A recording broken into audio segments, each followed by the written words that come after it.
Hello students, welcome to the Vijeta master class. Students, आज मैं class 11 का अकाउंटिंग इक्वेशन का फाइनल पार्ट अपलोड कर रहा हूं। इससे पहले मैं ऑलरेडी 2 पार्ट्स अपलोड कर चुका हूं, ठीक है ना। आपको मैंने लास्ट पार्ट में बताया था कि जो मेरा नेक्स्ट वीडियो आएगा अकाउंटिंग इक्वेशन का, उसमें हम लगभग सभी टाइप्स की एंट्रीज को देखेंगे, जिससे आपको फिर अकाउंटिंग इक्वेशन में कभी डर ही नहीं लगेगा, ठीक है ना। एकदम आपका फोबिया खत्म हो जाएगा, इतना इजी है। आज जो मैं क्वेश्चन करा रहा हूं, इसमें लगभग 9 टाइप्स की एंट्री हैं, और ये 9 टाइप्स की एंट्री लगभग सभी टाइप की एंट्री हैं जो आपको एग्जाम में आती है, ठीक है ना। एक आधी अगर कोई मिस हो गई होगी तो आप कमेंट में बता देना, मैं एक डाउट सेशन रख दूंगा, उसमें हम फिर एक क्वेश्चन और, एक या दो क्वेश्चन और कंप्लीट कर लेंगे, ठीक है स्टूडेंट्स। और मेरे इस लेक्चर को ज्यादा से ज्यादा सभी बच्चों तक शेयर करना, लाइक करना और कमेंट करके भी बताना कैसा लग रहा है सेशन, ठीक है। तो आइए स्टूडेंट्स, शुरू करते हैं अपना आज का लेक्चर। देखो स्टूडेंट्स, हमारे पास एक क्वेश्चन है, इसमें लिखा है prepare the accounting equation on the following basis. अब क्या क्या है, एक बार क्वेश्चन को रीड कर लेते हैं, उसके बाद एंट्री पे हम जंप करेंगे, ठीक है। सबसे पहले कह रहा है Rakesh commenced business with cash 150 lakh, है ना। क्या कर रहा है, 1,50,000 रुपए से वो एक बिजनेस को शुरू कर रहा है, कौन, राकेश, ठीक है। दूसरा है furniture purchase for rupees cash 20,000, furniture purchase किया कैश में 20,000 का। And then purchase goods from Mahesh on credit 25,000, goods purchase किया है महेश से क्रेडिट पे 25,000 का। अब एक चीज मैंने और आपको बताया था स्टूडेंट्स, यदि ये ऑन क्रेडिट नहीं भी लिखता, सिर्फ इतना लिखता परचेज गुड्स फ्रॉम महेश, सिर्फ इतना लिखता, तब भी ये क्रेडिट ही माना जाता कि उधार पे सामान खरीदा है राकेश ने, ठीक है ना। तो sold goods costing rupees 10,000 to Mohan for cash 14,000, यानी एक उसने गुड्स बेच दिया राकेश ने, जिसकी कॉस्टिंग 10,000 थी, लागत 10,000 थी, इसने बेचा 14,000 में, ठीक है ना। एडिशनल कैपिटल लेके आ रहा है वो अपने बिजनेस में, कितने का, 20,000 का, ठीक है। कमीशन इसको एडवांस में मिल गया है 2,000 का। इसने जो उधार पे सामान खरीदा था ये 25,000 का महेश से, इसने फुल एंड फाइनल सेटलमेंट कर दिया उसको 22,500 में। समझाऊंगा ये है क्या जब एंट्री करेंगे तब। अभी हम पढ़ रहे हैं कि कौन कौन सी ट्रांजेक्शन हुई है, सिर्फ इतना, ठीक है ना, रीड आउट कर रहे हैं। एक गुड्स था जिसे सोल्ड किया राकेश ने, 15,000 इसकी कॉस्टिंग थी, सोल्ड कर दिया राकेश ने 18,000 में, जिसमें से उसको सिर्फ 5,000 कैश मिले, बाकी उसके उधार हो गया, ठीक है ना, उसके डेटर बन गए बाकी पैसे के। उसकी एंट्री कैसे होगी मैं बताऊंगा, ये सबसे इंपॉर्टेंट ट्रांजेक्शन है ये, ठीक है ना। इसमें 2 से 3 एंट्री एक साथ होगी। अब कह रहे depreciation on furniture provide at the rate 10%, यानी कोई फर्नीचर है, जैसे देखो यहां खरीदा ना फर्नीचर, परचेज किया इसने फर्नीचर, अब जो परचेज किया था इसने फर्नीचर, उस पर 10% का डेप्रिसिएशन लग गया, ठीक है ना। कुछ घिसावट वगैरह खराब वगैरह हो तो आपको पता है, कोई भी हम अगर गुड्स या फर्नीचर परचेज करते हैं, कोई भी हम फोन वगैरह भी परचेज करते हैं, तो उसको जब हम दोबारा सेल करते हैं तो कुछ ना कुछ डेप्रिसिएशन उसमें से माइनस होती है, ठीक है ना। तो उसी को हम डेप्रिसिएशन कहते हैं स्टूडेंट्स। तो इसमें फर्नीचर में डेप्रिसिएशन लग गया है 10% का, ठीक है ना। देखेंगे कैसे एंट्री होगी। इसका फॉर्मेट कुछ ऐसा होता है, ठीक है स्टूडेंट्स। आइए फटाफट से क्वेश्चन को सॉल्व करते हैं और देखते हैं कि ये सारी एंट्रीज किस तरीके से परफॉर्म कर रही है अकाउंटिंग इक्वेशन के टेबुलर फॉर्म में, ठीक है। बहुत इजी है, डरना नहीं है। देखो सबसे पहली एंट्री कह रहा है राकेश ने बिजनेस शुरू किया कितने से, 1.5 लाख रुपए से, कैश में शुरू किया है, तो यहां लिखेंगे कैश, ठीक है स्टूडेंट्स, कैश। ओके, कितने शुरू किया है, 1.5 लाख से, तो 1,50,000 पहली एंट्री है, ठीक है ना। और अगर इतने से कैश बढ़ रहा है तो इतने से कैपिटल भी बढ़ेगा इधर, ठीक है स्टूडेंट्स। यहां पे लिख दो कैपिटल, यहां लिख दो लायबिलिटी, ठीक है ना। कितने से, 1.5 लाख से, 1,50,000। अब कह रहा है students second entry, furniture purchase किया है कैश में कितने का, 20,000 का, ठीक है ना। फर्नीचर परचेज किया है तो एक कॉलम बनेगा फर्नीचर का, ठीक है, फटाफट से बना दो। अब उसके बाद क्या कर रहा है ये, कैश में फर्नीचर परचेज कर रहा है 20,000 का, तो कैश कम हो जाएंगे 20,000 से, ठीक है स्टूडेंट्स, कैश कम हो जाएंगे। इंक लग रहा है खत्म हो गई है, बट कोई बात नहीं, हाँ ब्लू से ही कर देते हैं, ठीक है ना। 20,000 से, ठीक है, कैश कम हो जाएगा, और 20,000 से इसका फर्नीचर बढ़ जाएगा। इधर कोई एंट्री नहीं होगी, ठीक है स्टूडेंट्स। अब क्या बनेगी, न्यू इक्वेशन बनेगी, ठीक है ना, न्यू इक्वेशन। यहां कोई एंट्री नहीं है, कोई एंट्री नहीं है यहां पर भी, ठीक है,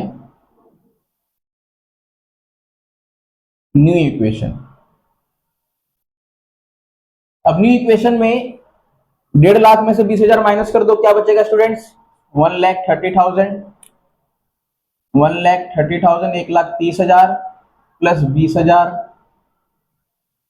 और इधर 1,50,000 ही है से, ठीक है, कुछ नहीं आएगा। अब थर्ड एंट्री, अब ध्यान से देखो, जब भी आप न्यू इक्वेशन क्रिएट करोगे, मैं पिछले 2 पार्ट्स में भी यही चीज बता रहा हूं आपको, दोनों तरफ का जो बैलेंस है वो मैच होना चाहिए। इधर ऐड करो 1,50,000 है, इधर भी देखो 1,50,000 ही है, ठीक है ना, एकदम बैलेंस मैच होना चाहिए। अगर ऐसा नहीं हो रहा है तो आपने कहीं ट्रांजेक्शन में गलती कर दी है, एक बार रीचेक जरूर कर लेना, ठीक है। अब थर्ड ट्रांजेक्शन क्या कह रहा है स्टूडेंट्स, कह रहा है purchase goods from Mahesh on credit. इसने क्या कर दिया, क्या किया राकेश ने, उधार पे गुड्स खरीदा, किससे, महेश से, ठीक है स्टूडेंट्स। तो 25,000 से आपके स्टॉक तो बढ़ जाएंगे, एक कॉलम बनेगा स्टॉक का, ठीक है ना, स्टॉक। तो 25,000 से आपके स्टॉक बढ़ जाएंगे, ठीक है, स्टॉक। और गुड्स खरीदा है कैसे, क्रेडिट पे, तो 25,000 से लायबिलिटी भी बढ़ जाएगी, ठीक है स्टूडेंट्स। थोड़ा नीचे करके लिखते हैं, ठीक है, 25,000 से लायबिलिटी भी बढ़ेगी, ओके। अब न्यू इक्वेशन क्रिएट हो जाएगी हमारे पास। कोशिश तो कर रहा हूँ ब्लैक मार्कर से, पर इंक खत्म हो गया एम टाइम पे, कोई बात नहीं, अभी इतने डालूंगा, मैं क्वेश्चन कर देता हूँ पहले, है ना। अब न्यू इक्वेशन क्रिएट करते हैं, यहाँ 1,30,000 ही आएगा, सेम 20,000 एंड 25,000, ठीक है, यहाँ पे आएगा 25,000 एंड देन 1,50,000। दोनों तरफ का बैलेंस मैच करो, इधर कितना हो रहा है, 1,75,000, है ना, पौने 2 लाख, 1,75,000, इधर भी आप ऐड करके देख लो, पौने 2 लाख ही है, 1,75,000, ठीक है ना, 1,75,000 सेम है, दोनों तरफ की एंट्री बिल्कुल बैलेंस मैच हो रहा है एकदम। अब स्टूडेंट्स फोर्थ एंट्री क्या कह रहा है, इसने गुड्स बेचा है राकेश ने बिजनेस शुरू किया, इसलिए मैं बार बार राकेश का नाम ले रहा हूं। राकेश ने क्या किया है, गुड्स सेल किया है, जिसकी कॉस्टिंग 10,000 थी, और सेल कितने में किया है, 14,000 में, ठीक है ना। तो कैश कैश में किया है, तो कैश आ जाएगा इसके पास 14,000 से ऐड हो जाएगा, और जो गुड्स इसने सेल किया उसकी कीमत कितनी थी, 10,000, है ना स्टूडेंट्स। तो 10,000 से मेरा स्टॉक कम हो जाएगा, स्टॉक 10,000 से कम हो जाएगा, क्योंकि 10,000 का मेरा सामान तो बिक गया ना। हाँ, अब प्रॉफिट कितने का हुआ स्टूडेंट्स, 10,000 का सामान 14,000 में बेचा, 4,000 का प्रॉफिट हुआ, तो 4,000 से मेरा कैपिटल बढ़ जाएगा, ठीक है। अब क्या बनेगी, न्यू इक्वेशन बनेगी, न्यू इक्वेशन कितना हो जाएगा यहाँ पे, 1,44,000, है ना, तो हाँ ठीक है, 20,000 एंड देन 25,000 में से 10 गया तो 15,000 एंड देन 25,000 एंड देन 1,54,000। ऐड करके देख लो दोनों तरफ, एकदम मेरा बैलेंस मैच होना चाहिए, यदि मैच हो रहा है तो ठीक है, ऐड करते हैं 1,54,025, 5 4 9 5 6 7, 1,79,000 आ रहा है स्टूडेंट्स, ठीक है ना। इधर भी उतना ही आना चाहिए, 1,44,000, 20,000 एंड 15,000, 5 4 9 4 5 6 7 एंड 1। देखो एकदम दोनों तरफ मैच है, तो बैलेंस एकदम मेरा क्या हो रहा है, मैच हो रहा है, यानी मैंने जो ट्रांजेक्शन की एंट्री करी है वो बिल्कुल करेक्ट है। आप भी ऐसे चेक करना हर बार। अब फिफ्थ ट्रांजेक्शन है स्टूडेंट्स, क्या कह रहा है fifth transaction, additional capital introduce, वो एक्स्ट्रा कैपिटल लेके आया है अपने बिजनेस में, कितने का, 20,000 का। तो 20,000 से कैश बढ़ेगा आपका, ठीक है स्टूडेंट्स, और 20,000 से कैपिटल भी बढ़ेगा, ठीक है। तो कितना हो जाएगा यहाँ पे, 1,64,000, 20,000 एंड 15,000 एंड देन 25,000, देन 1,74,000। दोनों तरफ का एकदम बैलेंस मैच है, आप चेक कर लेना, ठीक है। फटाफट से चेक कर लो, अगर कर रहे हो तो वीडियो पोस्ट करके पता चल जाएगा आपको एकदम बैलेंस मैच हो रहा है। ये क्या है, न्यू इक्वेशन है स्टूडेंट्स, ठीक है। अब नेक्स्ट ट्रांजेक्शन, सिक्स है ना, फिफ्थ हुआ अभी, हाँ सिक्स। इधर कोई ट्रांजेक्शन नहीं है स्टूडेंट्स, आप डैश लगा सकते हो खाली, यहाँ पे कुछ नहीं है, ठीक है ना।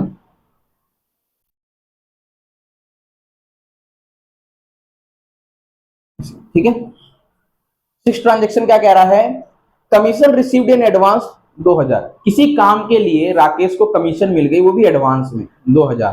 तो आपने तो काम तो किया नहीं, आपको पैसा पहले मिल गया। तो पैसा अगर आपको पहले मिल गया, कमीशन अगर आपको पहले मिल गया, जो काम आपको करना था उस काम को करने से पहले ही पैसा मिल गया, तो आपकी जिम्मेदारी बनती है ना उस काम को करने की, बनती है, यानी आपकी लायबिलिटी बढ़ गई और 2,000 से आपका कैश बढ़ गया, ठीक है ना। कमीशन रिसीव्ड इन एडवांस 2,000, 2,000 से कैश बढ़ा दो, ओनली 2,000, ठीक है ना, और 2,000 से लायबिलिटी भी बढ़ेगी, ठीक है स्टूडेंट्स, क्योंकि एडवांस में मिला है पैसा। अब न्यू इक्वेशन क्या हो जाएगा, 1,66,000 प्लस 20,000 एंड देन 15,000, इधर हो जाएगा 27,000 एंड देन 1,74,000। एकदम बैलेंस मैच है। मैं कर देता हूं एक बार ऐड करके, सबको दिखा देता हूं आपको, 20,000 एंड देन 15,000, 6 और 5 11, 6 7 एंड 3 10 एंड 2 2,01,000, ठीक है ना।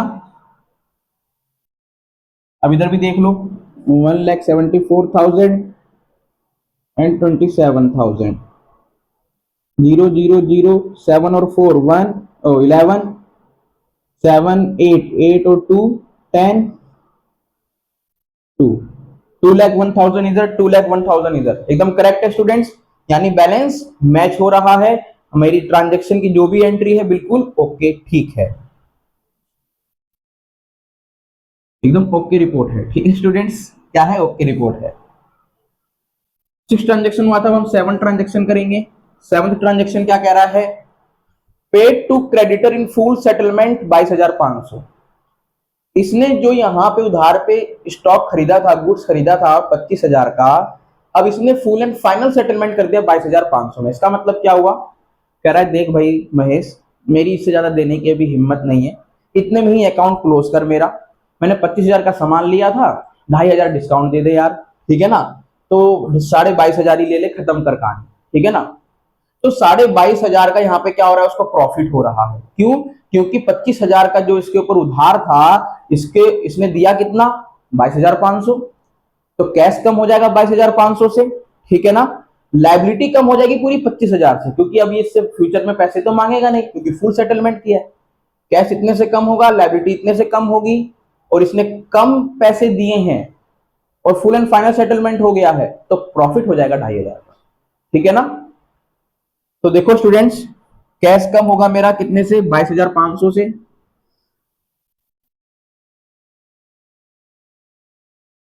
ओके।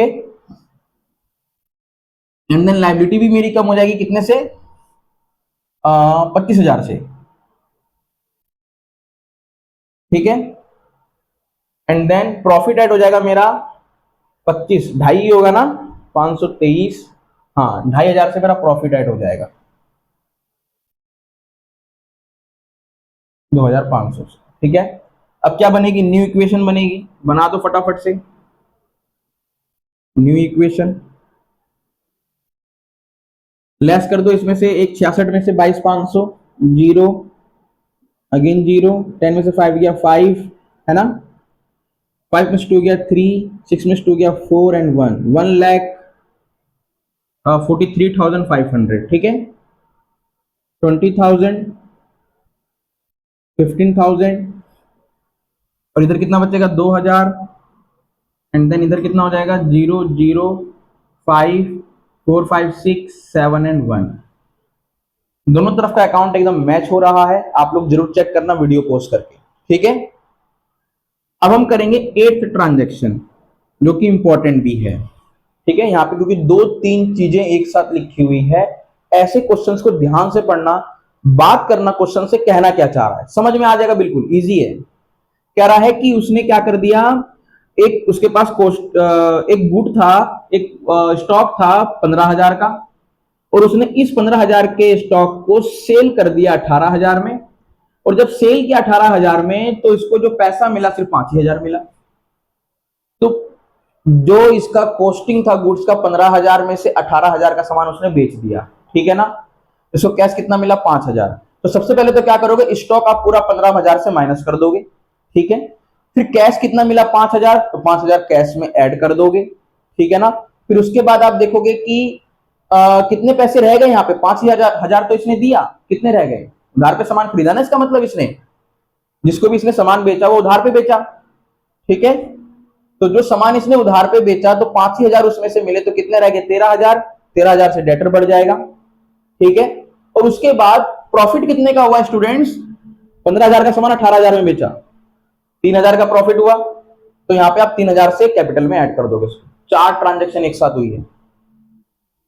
सबसे पहले देखो यहाँ पे हम क्या करेंगे, स्टॉक माइनस करेंगे सबसे पहले 15,000 से। स्टॉक 15,000 का ही है मेरे पास, है ना, हाँ। अब 15,000 का स्टॉक उसने बेच दिया 18,000 में, पर मिला 5,000 है, तो 5,000 से कैश ऐड कर देंगे। अब इस 5 में से कितना रह गया, 18 में से कितना रह गया, 13,000 रह गया, 13,000 से डेटर बढ़ जाएगा, डेटर भी मेरा एसेट होता है, ठीक है ना। बढ़ा दो इसको कितने से, हाँ 13,000 से, ओके स्टूडेंट्स। उसके बाद प्रॉफिट कितने का हुआ, 18,000, 15,000 का सामान 18 में बेच दिया, 3,000 का प्रॉफिट हुआ, तो 3,000 स्टॉक में कैपिटल में ऐड हो जाएगा, है ना। अब न्यू इक्वेशन बनेगी यहाँ पे स्टूडेंट्स, बना दो।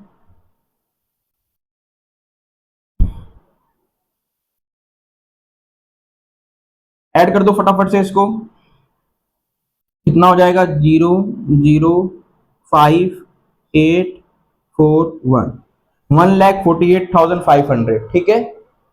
0 0 5 5 3 8 4 1, हाँ ठीक है। इधर हो जाएगा 20,000, इधर हो जाएगा, अच्छा इतने से तो ये माइनस हो जाएगा ना स्टॉक, तो ये तो जीरो हो गया, स्टॉक तो कुछ बचा ही नहीं मेरे पास, क्योंकि जितना स्टॉक था सारा मैंने बेच दिया, है ना। 2,000 as it is write down हो जाएगा, एंड प्लस हो जाएगा 3,000 का प्रॉफिट, इसमें कितना हो जाएगा 0 0 5 6 3 9 7, 1,79,500। अब एक बार चेक कर लेते हैं क्या दोनों तरफ का अकाउंट बैलेंस है। आप लोगों के लिए चेक कर रहा हूं, मुझे तो पता है बैलेंस है, क्योंकि इसमें 4 एंट्री एक साथ हुई है, 1 2 3 एंड 4, ठीक है। ऐसे क्वेश्चंस को बहुत ध्यान से पढ़ना होता है। 13,000, 0 0 5 8 9 10 11 4 5 6 7 8 एंड 1, 1,81,500 ये एसेट है। एक बार उधर का भी चेक कर लेते हैं, उधर का क्या है 79,500 एंड 20,000, है ना, 2,000, सॉरी नॉट 20,000, ओनली 2,000। 0 0 5 9 10 11 7 और 8 1 और 8, है ना। तो कितना आ गया, इधर भी 1,81,500, इधर भी 1,81,500, यानी दोनों तरफ का अकाउंट एकदम बैलेंस है, ठीक है ना। दोनों तरफ की एंट्री मेरी बैलेंस है, ठीक है स्टूडेंट्स। अब मेरे पास लास्ट एंट्री बची हुई है, लास्ट ट्रांजेक्शन बची है, इसकी भी एंट्री कर देते हैं, ठीक है। देख लो मेरा कैसे एकदम ट्रांजेक्शन दोनों तरफ की जो एंट्री है ट्रांजेक्शन की एकदम मैच हो रही है। आपको भी ऐसे ही करना है, और ऐसे तभी कर पाओगे जब आप बार बार प्रैक्टिस करोगे। ठीक है, इसको मैं रफ कर रहा हूं। अब नाइन्थ एंट्री क्या कह रहा है स्टूडेंट्स? नाइन्थ एंट्री कह रहा है depreciation on furniture provide at the rate 10%। Furniture पर 10% की क्या लगी? डेप्रिसिएशन लग गई। तो फर्नीचर कितने का है मेरे पास? फर्नीचर है मेरे पास 20,000 का। 20,000 का मेरा 10% कितना हो जाएगा? यहाँ पे करते हैं। ऐसे मुझे पता है 2,000 होगा, पर आप लोगों के लिए वर्किंग नोट में यहाँ कर दे रहा हूँ। ठीक है ना? 20,000 कितना आया? 2,000 आया। तो 2,000 क्या है मेरा? डेप्रिसिएशन है 10%, इसमें से 2,000 इसमें से माइनस हो जाएगा। ठीक है ना? 10% है मेरा 20,000 का 2,000। ठीक है, तो फर्नीचर माइनस कर दो 2,000 से। अब जब फर्नीचर माइनस होगा तो इससे आपकी कैपिटल भी तो घटेगी। ठीक है ना? मान लो आपने आपकी फैक्ट्री में कोई मशीन थी, मशीन खराब हो गई, वो मशीन क्या होगी? आपने हटा दी, तो उतने से आपकी कैपिटल भी तो कम हो गई, है ना? जो आपने पूंजी लगाई थी, कैपिटल लगाई थी, वो भी तो कम हो गया उसमें से। तो डेप्रिसिएशन क्या है? आपके फर्नीचर में, आपके फर्नीचर का ही डेप्रिसिएशन है, तो इतने से अगर फर्नीचर कम होगा तो कैपिटल भी कम होगा इतने से ही। ठीक है, तो -2,000 इधर भी होगा। न्यू इक्वेशन फॉर्म हो जाएगी 1,48,500। इधर हो जाएगा आपका 18,000। ये तो कुछ है ही नहीं, 0 एंड 13,000। 2,000 इधर आ जाएगा आपका 1,77,000, है ना? यहाँ पे आपकी एंट्री होती है खत्म अकाउंटिंग इक्वेशन की। ठीक है, देखो पूरी की पूरी मैंने एंट्री कर दी है, दोनों तरफ का अकाउंट एकदम बैलेंस है। इधर भी मैंने 2,000 माइनस का, उधर भी 2,000 माइनस का, तो कोई फर्क तो पड़ने वाला नहीं है। और अगर आप ऐसे ही करते हो एकदम एक एक चीज को पढ़ के समझ के, तो कोई दिक्कत आने वाली नहीं है। ठीक है ना? अब आइए इसका बैलेंस शीट भी बना लेते हैं। बैलेंस शीट बोला नहीं है, फिर भी बना लेते हैं, क्योंकि एग्जाम में बैलेंस शीट जरूर बनाने के लिए बोलेगा अकाउंटिंग इक्वेशन में। ठीक है, तो बैलेंस शीट भी क्रिएट कर लेते हैं इसका।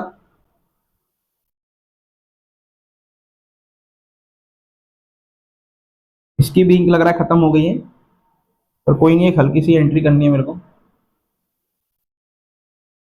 ठीक है ना? इधर हो जाएगा पर्टिकुलर, जो चल ही नहीं रहा है ब्लैक मार्कर। पर्टिकुलर नहीं आएगा, sorry students, liability. Liability, liabilities, amount, amount and asset, amount. ठीक है, एसेट में देखो क्या क्या आपके पास कैश है, कितना? 1,48,500। ठीक है, उसके बाद फर्नीचर है। फर्नीचर कितना है आपका? 18,000 का। उसके बाद स्टॉक है कितने का स्टूडेंट्स? कुछ है ही नहीं, 0। उसके बाद डेटर है। डेटर कितने का स्टूडेंट्स? 13,000। ऐड करो सबको, कितना आ रहा है देखो, 0,0,5। ठीक है, 8, 8 और 8 16 एंड 3 19। ठीक है ना? 1 कैरी, 4 5 6 7 एंड 1, 1,79,500। ठीक है, अब इधर देखते हैं मेरे पास क्या है। लाइबिलिटी कितने की है? लाइबिलिटी में क्या, कमीशन रिसीव्ड इन एडवांस वगैरह वो मैंने लिखा नहीं है, लाइबिलिटी में डायरेक्ट एंट्री कर दिया है 2,000 की। ठीक है ना? और उसके बाद कैपिटल कितना है? 1,77,500। अब इनको अगर ऐड करोगे तो क्या आएगा? 1,79,000, सही से लिखते हैं थोड़ा, 1,79,500। ठीक है स्टूडेंट्स, खुद ही देखो आपका दोनों तरफ का अकाउंट मैच हो रहा है। थोड़ा ऊपर करके लिख देते हैं, कोई बात नहीं, अगर नहीं दिख रहा होगा कैमरे में तो थोड़ा ऊपर करके लिख देते हैं, ठीक है ना। इधर जो आया मेरा 1,79,500, इधर भी मेरा क्या आया स्टूडेंट्स 1,79,500। दोनों तरफ की एंट्री एकदम, बैलेंस शीट भी मेरा क्या है मैच हो रहा है। इसकी बैलेंस शीट है Rakesh balance sheet as on, ठीक है ना। तो ये मेरी बैलेंस शीट है, जो आप अकाउंटिंग इक्वेशन की जो एंट्रीज करते हो उसी के बेस पे बनती है। एसेट साइज जो भी एसेट में आया है वो इधर आप लिख के एंट्री कर दोगे, और लायबिलिटी साइड जो आपका उधर लायबिलिटी प्लस कैपिटल में आया वो आप इधर एंट्री कर दोगे, ठीक है। बैलेंस शीट एकदम मैच हो जाएगा स्टूडेंट्स, ठीक है ना। तो इसका आप स्क्रीनशॉट ले लो एक। ये मेरा लास्ट लेक्चर था अकाउंटिंग इक्वेशन का स्टूडेंट्स। अब मैं आपसे मिलूंगा नेक्स्ट चैप्टर के साथ, क्लास 11 के अकाउंट का। अगर किसी को कोई भी डाउट है तो कमेंट करके जरूर बताना, उसके डाउट को मैं सॉल्व करूंगा। एक सेशन ही रख दूंगा, ठीक है ना, जिसमें हम एक और दो क्वेश्चन, एक या दो क्वेश्चन को और देख लेंगे, सॉल्व कर लेंगे, ठीक है। और मेरे वीडियो को ज्यादा से ज्यादा शेयर करना, लाइक करना, ताकि और भी स्टूडेंट्स की हेल्प हो पाए, ठीक है। अब मैं आपसे मिलता हूं नेक्स्ट लेक्चर में नेक्स्ट चैप्टर के साथ, क्लास 11 के अकाउंट के। तब तक के लिए स्टूडेंट्स जय हिंद।